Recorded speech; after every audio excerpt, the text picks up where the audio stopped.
সে যেমন তার বিবিকে ভালোবাসার কারণে বিবির গায়ে কাদা পানি লাগছে সহ্য করতে পারে নাই, আমাকেও তো একজন মহব্বত করে আমাকে যে বিনা অপরাধে থাপ্পড় মারলো, আমার মালিক রব্বুল আলামিন সইতে পারে নাই, তাকে ধরে ফেলছে। বলেন সুবহানাল্লাহ। এবার মানুষ বুঝতে পারছে, সবাই তার পক্ষ থেকে আল্লাহর ওলির কাছে ক্ষমা চাইছে। আল্লাহর ওলি বলেন, যাও আমি আল্লাহর জন্য তোমাদেরকে ক্ষমা করে দিলাম। আল্লাহর কুদরত, তার স্বামীও সুস্থ হয়ে গেছে।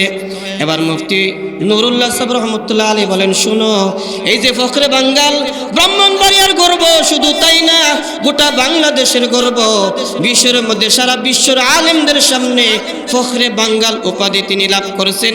সেই ফখরে বাঙ্গালের কবরের মধ্যে বেয়াদবি করছো, আল্লাহ কেমনে সইব? চিন্তা করছেন? এই সত্য ঘটনা তখনকার ফখরে বাঙ্গাল কবরে, আর মুফতি নুরুল্লাহ সাহেব রহমতুল্লাহ আলাইহি জীবিত, একজন জিন্দা ওলি আর একজন মুর্দা ওলি, উভয়ের কেরামত আমি গুনাহগার নিজের চোখ দিয়ে দেখছি। তাহলে বুঝেন কি বোঝা গেল? ওলিদের পাওয়ার আছে না নাই? ওলিদের কোনো চিন্তা আছে, ভয় আছে, পেরেশানি আছে? এই জন্য খুব সাবধান। আলেমদের সাথে বেয়াদবি করবেন না, কারণ আলেমরা অধিকাংশ আল্লাহর ওলি হয়ে থাকে। বলে তার কারণ কি? পরের আয়াতের মধ্যে আল্লাহ রাব্বুল আলামিন বলেন, আল্লাযীনা আমানু ওয়া কানু ইয়াত্তাকুন। আল্লাহর ওলি হইল তারা যাদের ভিতরে ঈমান এবং তাকওয়া আছে। বিসমিল্লাহির রহমানির রহিম।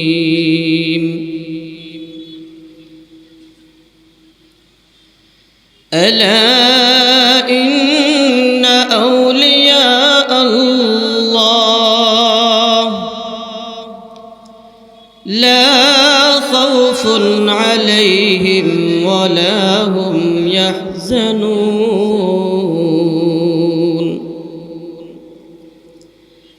الذين آمنوا وكانوا يتقون صدق الله العظيم بارك الله لنا ولكم في القرآن العظيم ونفعنا وإياكم بالآيات والذكر الحكيم اللهم صل على محمد وعلى آل محمد كما صليت على إبراهيم وعلى آل إبراهيم إنك حميد مجيد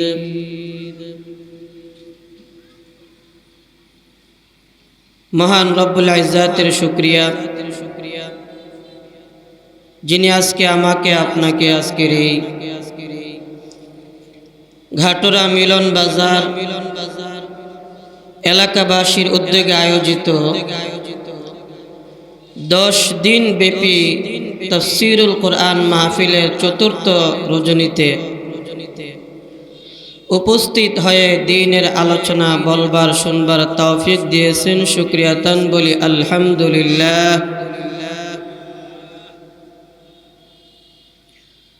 আমি আপনাদের সামনে সূরা ইউনূস এর ৬২ এবং ৬৩ নং আয়াত তিলাওয়াত করেছি। আল্লাহ যেন আমি অধমকের আলোকে বিশুদ্ধ কিছু কথা বলা, আমাদের সকলকে আমলের নিয়তে শুনবার তৌফিক দান করুন। ওয়া মা তৌফিকি ইল্লা বিল্লাহ। ওলি হইতে আমরা চাই কি চাই না? কেডা কেডা চান না ওলি বলে আতুরন তো ওই সানা বলে বুঝা গেল মনোযোগ নাই। আল্লাহর ওলি হইতে আপনারা চান না? না বুঝা আতুরাইছে আসলে। যাও তো আমি যে কথাটা প্রথমে বলছিলাম আবারও স্মরণ করায় দেই। যে গত বছর বলছিলাম দুইটা বিষয়ে সবাই একমত।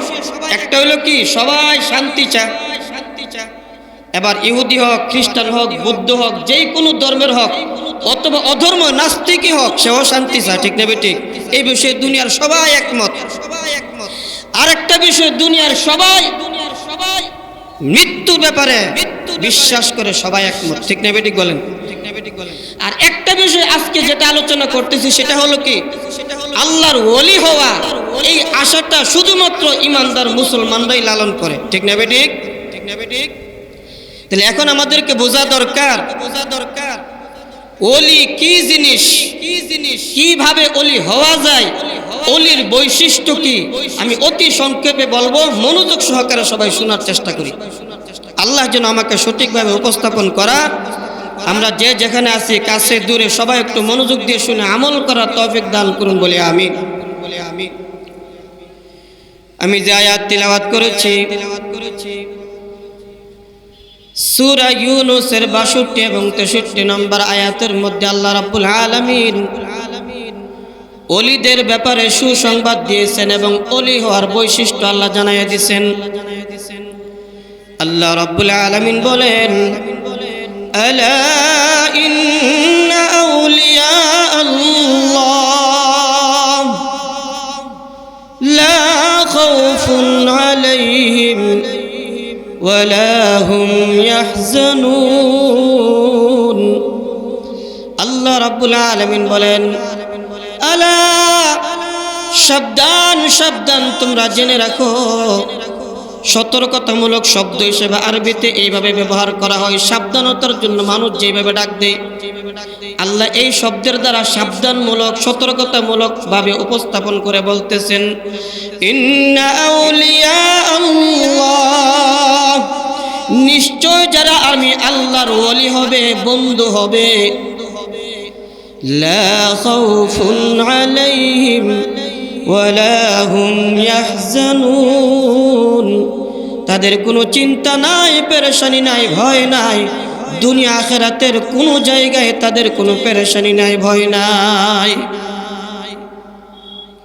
এই প্রথম আয়াতে আল্লাহ পাক ওলিদের ব্যাপারে সতর্কবাণী দিছে। পরের আয়াতে আল্লাহ ওলির বৈশিষ্ট্য বলছেন। এবার ধারাবাহিকভাবে একটু সংক্ষিপ্ত আলোচনা আমরা শুনি। এই যে আল্লাহ পাক এই আয়াতে সতর্কতামূলক ডাক দিলেন, কেন ডাক দিলেন? যদি কোনো দিকে যায় আর বাবা যদি বুঝে এই ফুলাটা যে দিকে যাইতেছে বিপদ আছে, সাবধান যাইস না, ঠিক নেই, তখন ফুলা মনে করে বাবা এইভাবে কইছে, মনে হয় কোনো সমস্যা আছে। ছেলে যদি বুঝমান জ্ঞানী হয় তাহলে যাইব না, ঠিক না বেটি? আর যদি কিছু গাওরা কিসিমের না করছে কে দেখা লই। অনেক মানুষের এমন আছে যে জিনিস বাধা দিবেন, নিষেধ করবো, ইহানের মধ্যে মনে কোনো ঘটনা আছে, রহস্য আছে, দীক্ষা লই গিয়া ঘটনাটা কি আছে না? এই ধরনের মানুষ। আর এক ধরনের মানুষ হলো বুঝে না, কইছে একটু পরে আর মনে নাই, নাহলে বুঝছে না, তার কম তা কইছে, আমার কাম আমি করি। এমন ধরনের মানুষও আছে কিনা নাই? এই যে আল্লাহ সতর্কতামূলক ডাক দিলেন, সাবধান, আমার ওলিদের কোনো ভয় নাই, পেরেশানি নাই। যারা আমার বন্ধু, আমার ওলি, তাদের কি নাই? ভয়, পেরেশানি, চিন্তা কোনো কিছু নাই।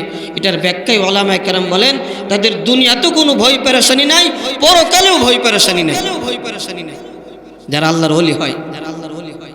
এই যে আল্লাহ শব্দটা বলছেন, ইন্না আউলিয়া আল্লাহ, আউলিয়া শব্দটা হইল বহুবচন, এক বচন শব্দ হইল ওলি। একজনকে বলা হয় ওলি, আর সকল ওলিকে বলা হয় আউলিয়া। আল্লাহ বলতেছে সকল আউলিয়াদের কোনো ভয় পেরেশানি, চিন্তা পেরেশানি নাই। এই ব্যাপারে একটা ছোট্ট ঘটনা বলি, শুনবেন তো? মনোযোগ দিয়ে শুনলেন। আজকে আমি দুইটা ঘটনা শোনাবো, একটা মুরব্বীদের কাছ থেকে শোনা, আর একটা হলো আমি নিজের চোখে দেখা ওলিদের বিষয়ে। আমাদের দেশের মানুষ স্বাভাবিকভাবে, এই যে একটু আগে বললাম, ওলিদের প্রতি দুর্বল। আর এই দুর্বলতার কারণে কিছু সরল প্রাণ মানুষ আছে, একটা কারামতি বা অলৌকিক কোনো কিছু দেখলেই ওলি মনে করে বসে থাকে, অথচ তার ভিতরে ওলির গুণ আছে কিনা খবর নাই। আবার কোনো কোনো ক্ষেত্রে মনের ভয়ে মানুষের কাছ থেকে শুন না ওলি মনে করতেছে, একটা অলৌকিক কিছু দেখাইছে, সারসিরি যেই ঘটনা দেখছি এটাই মনে ওলি। এখানে একটা কথা আছে, আকিদাতুল তহাবি আরো বিভিন্ন আকিদার কিতাবের মধ্যে একটা শব্দ আছে, কারামাতুল আউলিয়া হাক্কুন, ওলিদের কেরামত সত্য, কিন্তু এই কেরামতটাই ওলি হওয়ার মূল শর্ত না, ওলি হওয়ার মূল বৈশিষ্ট্য না। তবে ওলিদের দ্বারা কেরামত হয়।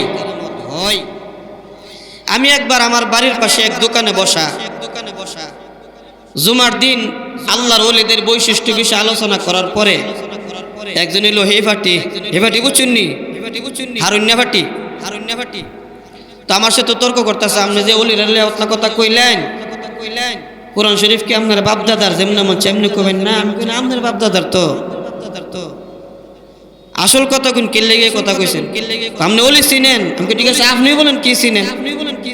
এখন বলতেছে ওলিরা মাটির দলের স্বর্ণ হয়ে যা, পানি দিয়ে একটা জায়গা, হাওয়া দা বাইশা জায়গা। ও এটার নাম ওলি? তখন আমি কইলাম তাইলে আপনার গাডোরা কিন্তু একজন জাদুগির আছে, নাম কইতাম না। এদিকে জাদুগিররাও তেমন অলৌকিক কত কিছু দেখাইতে পারেন, তারা কি ওলি কইবেন? কি বলেন, ওলি কইবেন?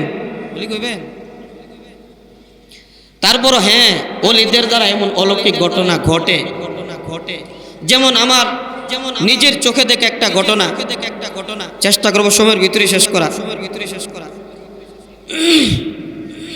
আমি তখন জামিয়া উনিসিয়ার ছাত্র, 1999 থেকে 2000 সাল, এই সময়টার মধ্যে নির্দিষ্ট দিন তারিখ আমি লেখা রাখি নাই, স্মরণও নাই। তখন আমি শেষ বছরের ছাত্র, ফারুক হয়েছি, খেদমত হয়েছে আজকে প্রায় 25 বছর চলে। তখন আমার নিজের চোখে দেখা একটা ঘটনা আপনাদেরকে শুনাইতেছি। হয়তো মুরব্বীরা দেখছেন শুনছে, কিন্তু নতুনরা তো দেখছে শুনছে না, এই জন্য শুনাইতেছি। আমি তখন মাদ্রাসায় আসর উপর একটু খেলাধুলা করতেছি। এমন সময়ের মধ্যে ফখরে বাঙ্গাল রহমতুল্লাহ আলাইহির কবরের ভিতরে একটা বাচ্চার চিৎকার শুনে আমরা দূরে গেছি। ব্যাপার কি রে, হুজুরের কবরের ভিতরে চিৎকার শোনা যায়? দূরে যায় দেখি একটা ছোট বাচ্চা, তার হাত কবরের ভিতরে একটু ঢুকে রয়েছে। সুবহানাল্লাহ কইতেন না? টেয়া লাগবো। ভয়ে তো আমি কাঁপতেছি, ডরে আমি কিছু কই না, নামিও না। সাথে কয়েকজন একটু সাহস করে ভিতরে নামছে, নাইম্মা টান দিছে। বাচ্চাটার হাতে দুটা টান দেওয়ার পরে নিজে নিজে কবরের ভিতরে, মাটির ভিতরে হাত ঢুকতেছে। কিন্তু নিজের চোখে দেখছি। টান দেওয়ার পরে স্প্রিং দেখছুন, টান দিলে যে ছুটে যাবার জায়গাতে এসে পড়ে, এইভাবে হাতটায় বুকে এসে লেগে গেছে। এই যে লাগছে, এখন হাত আর সোজা করতে পারে না। এরপরে তো সারা শহর লাড়া পড়ছে, গরম শহরে, রোডে গাড়ে মাদ্রাসায় দাঁড়াইবার জায়গা নেই, এত মানুষ ভিড় জমছে। এমন অলৌকিক ঘটনা শূন্য। ঘটনাটা কি জানেননি? ওই যে ওইদিকে মাইমল পাড়া, মাছ ছাড়েগুলো যারা চিনেন, ওই মহল্লার এক মহিলা কাজীপাড়ার এক কবিরাজের কাছে গেছে, ফিরিতির তাবিজ আনতো। যাওয়ার পরে তাবিজ দেওয়া গেছে, এটা পুরান একটা কবরের মধ্যে পুইতা দিবা, গাইতা দিবা। এই বাসারি মনে করছে পুরান কবর কই পাবো, ফখরে বাঙ্গালের কবর দিলে বেশি 100 নিব। বুঝেন নাই? তো কি করছে, এই কবর নিয়ে পুইতা দিছে। যেই ওলির সাথে বেয়াদবি করছে, ফিরা বালাইছে। এখন সে তো দূরে গেছে গা, বাচ্চারা উড়াইছে। ইয়া মুফতি নুরুল আশরাফ রহমতুল্লাহ আলাইহি তখন শূন্য মাদ্রাসা তারছে। অনেক লম্বা ঘটনা। বলছে সবাই বাহির হুজুগিরা ভিতরে আসো। তখন কিন্তু মনে আছে মুরব্বীরা দেখছেন কাঠের গেট ছিল, 3 তলা মিনার, মনে আছে কিনা? এই কাঠের গেট লাগাই দিছে হুজুগিরাও, পরে খুললা দিছে। তো হুজুর সবাই একত্র হওয়ার পরে বলে, শোনো, আল্লাহর ওলিদের মৃত্যুর পরে দুনিয়াতে তাদের কোনো ক্ষমতা নাই, পাওয়ার নাই, কিন্তু যার সাথে সম্পর্ক তার পাওয়ার আসেনিও।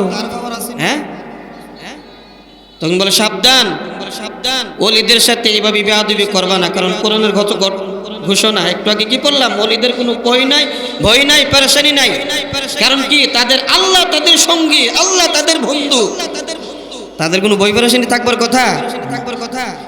তখন মুফতি নুরুল আশরাফ রহমতুল্লাহ আলাইহি, আমার পীরের পীর, আমার শায়েখ হলে মুফতি মুবারকুল্লাহ সাহেব দামাত বারাকাতুহুম, ওনার শায়েখ হলে আল্লামা মুফতি নুরুল আশরাফ রহমতুল্লাহ আলাইহি। আবার উনি হচ্ছে আসাদ আল মাদানির খলিফা। আর আসাদ আল মাদানি কে? নবীজির বংশের 34তম বংশধর। যা হোক, এটা বলতে ইচ্ছুক না, সময়ও নাই। তো আমি তখন দেখলাম মুফতি নুরুল্লাহ শাহ রহমতুল্লাহ আলাইহি একটা ঘটনা শোনাইলেন, শুনো, আল্লাহর ওলিরা দুনিয়া থেকে বিদায় হয়ে গেলে তাদের ক্ষমতা না থাকলেও যার সাথে তার সম্পর্ক বন্ধুত্ব তার ক্ষমতা আসেনি।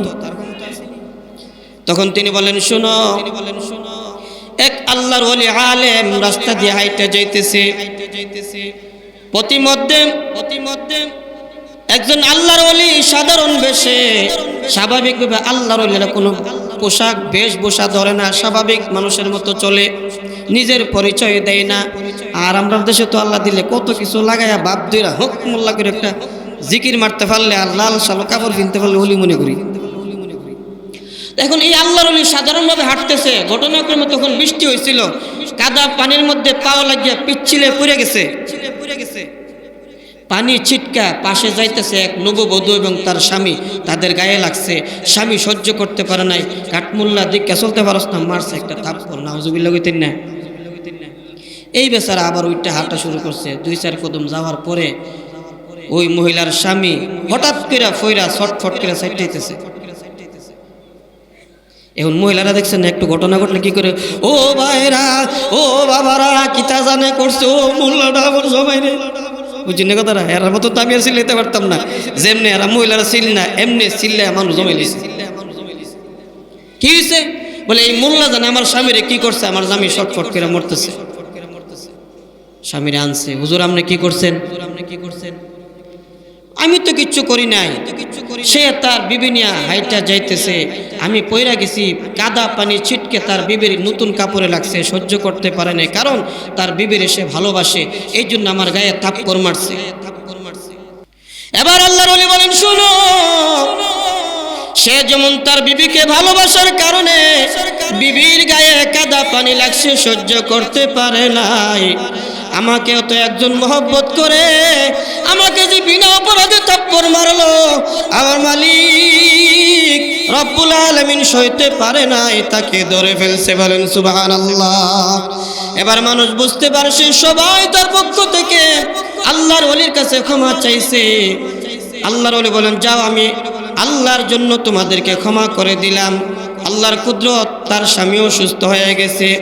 এবার মুফতি নুরুল্লাহ সাহেব রহমতুল্লাহ আলাইহি বলেন, শুনো, এই যে ফখরে বাঙ্গাল ব্রাহ্মণবাড়িয়ার গর্ব, শুধু তাই না, গোটা বাংলাদেশের গর্ব, বিশ্বের মধ্যে সারা বিশ্বর আলেমদের সামনে ফখরে বাঙ্গাল উপাধি তিনি লাভ করেছেন। সেই ফখরে বাঙ্গালের কবরের মধ্যে বেয়াদবি করছো, আল্লাহ কেমনে সইব? চিন্তা করছেন? এই সত্য ঘটনা তখনকার ফখরে বাঙ্গাল কবরে, আর মুফতি নুরুল্লাহ সাহেব রহমতুল্লাহ আলাইহি জীবিত, একজন জিন্দা ওলি আর একজন মুর্দা ওলি, উভয়ের কেরামত আমি গুনাহগার নিজের চোখ দিয়ে দেখছি। তাহলে বুঝেন কি বোঝা গেল? ওলিদের পাওয়ার আছে না নাই? ওলিদের কোনো চিন্তা আছে, ভয় আছে, পেরেশানি আছে?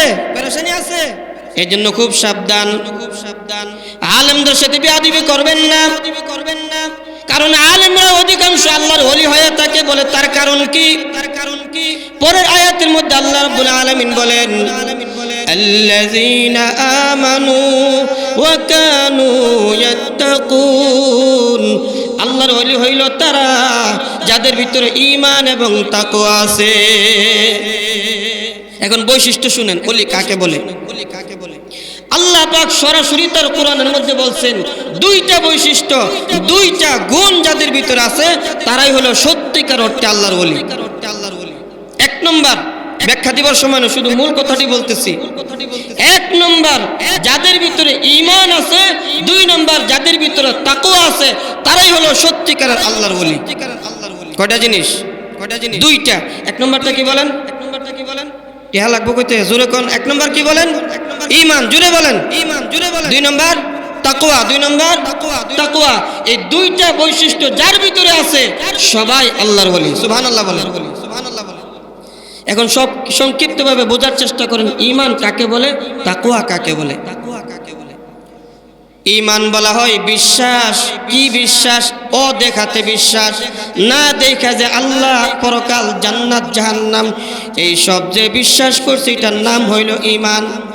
যেমন আল্লাহ রাব্বুল আলামিন সূরা বাকারার প্রথম দিকে বলেন, আল্লাযীনা ইউমিনুনা বিল গায়ব, যারা অদেখাতে বিশ্বাস করে, অদেখাতে বিশ্বাস।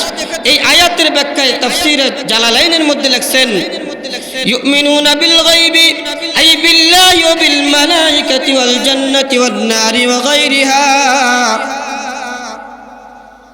আল্লাহ দেখি নাই, জান্নাত দেখি নাই, জাহান্নাম দেখি নাই, না দেখা যে বিশ্বাস করছি, এই বিশ্বাসটার নাম হইল ঈমান। এই বিশ্বাসটার নাম কি? ঈমান। দুই নম্বরটার নাম কি বলেন? তাকওয়া। বলেন দুই নম্বরটার নাম কি? তাকওয়া। এখন ঈমান যে আছে মোটামুটি আমরা সবাই বুঝি না, আল্লাহ বিশ্বাস করি, পরকালে বিশ্বাস করি, জান্নাত জাহান্নাম বিশ্বাস করি, তাহলে তো ঈমান আমার আছে। শুধু ঈমান দেখিয়ে জাহান্নাম থেকে বাঁচা যাবে? শুধু ঈমান দিয়ে কি জান্নাতে যাওয়া যাবে? এই যে কয়দিন আগে শুনে গেছি আপনাদের এই যে গাটুরার কেন্দ্র মসজিদের ইমাম মৌলানা মুফতি আসগর আলী সাহেব হুজুর, ওনার কথার থেকে আমি একটু কথা আমার এখনো স্মরণ আছে যে শুধু ঈমান দিয়া জান্নাতে যাওয়া যাবে না। আপনাদের মুফাসসির বর্তমান যিনি বয়ান করে গেছেন ওনার জবান থেকেও শুনছি, আল্লামা মুফতি মেহরাজুল হক কাসিমি সাহেব দামাত বারাকাতুহু, উনিও বলছেন এই কথাগুলি, ওনার কাছ থেকেও শুনছি যে শুধু ঈমান দিয়ে পার হওয়া যাবে না, শুধু ঈমান দিয়ে জান্নাতে যাওয়া যাবে না। হাশরের ময়দানে হিসাব হবে দুইটা। প্রথম হইল কাফের এবং ঈমানদার এক ভাগ দুই ভাগ করে ফেলবে। ওয়ামতাজুল ইয়াওমা আইয়ুহাল মুজরিমুন, এই কথা বলার সাথে সাথে বেঈমান কাফেরদেরকে আলাদা করে ফেলবে, ঈমানদারদেরকে আলাদা করে ফেলবে, এই হলো একটা ভাগ। দুই নম্বর ভাগ হলো শুধু ঈমানদারের মধ্যে যারা সত্যিকার ঈমানদার এবং আমলও করছে, গুনাহ থেকে বাঁচছে, তাদেরকে জান্নাতে দেবে বিনা হিসাবে।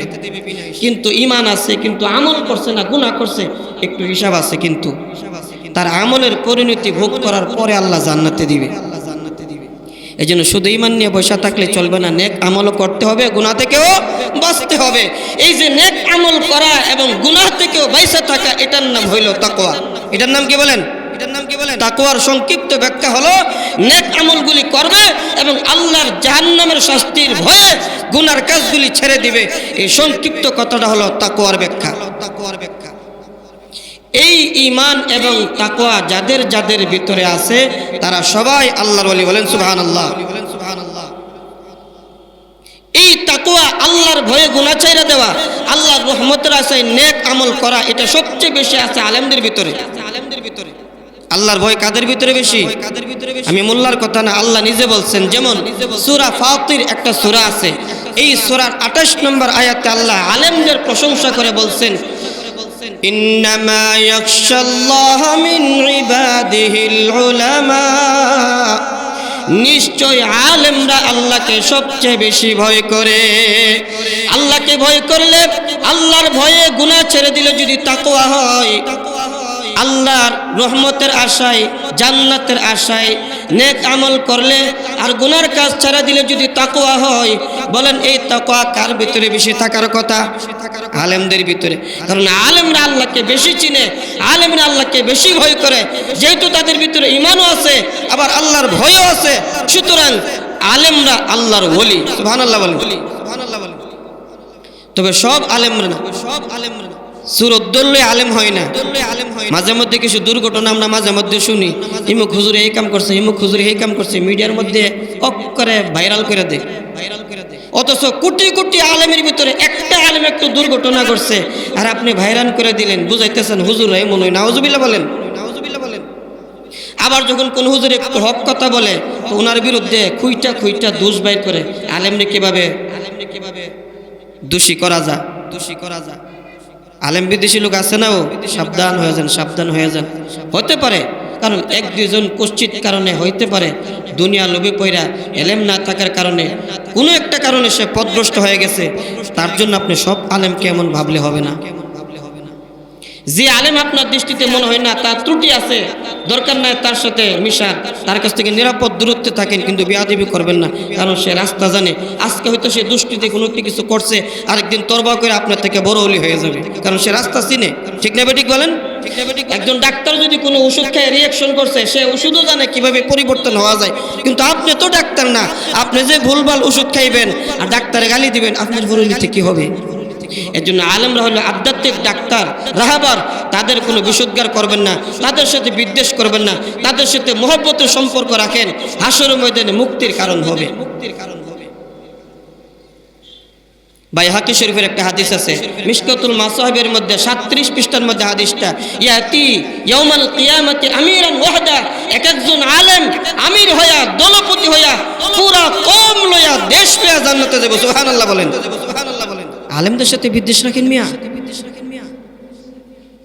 এই জন্য আল্লাহ পাক আপনাকে আমাকে আলেম উলামা ওয়ালিদের সাথে সুসম্পর্ক রেখে আমরা নিজেও যেন আল্লাহর প্রিয় বান্দা হইতে পারি। আল্লাহ আমাদেরকে সেই তৌফিক দান করুন। ওয়া মা তাওফীক ইল্লা বিল্লাহ ওয়া আখিরু দাওয়ানা আনিল হামদুলিল্লাহি রাব্বিল আলামিন। ওয়াসসালামু আলাইকুম ওয়া রাহমাতুল্লাহি ওয়া বারাকাতুহু।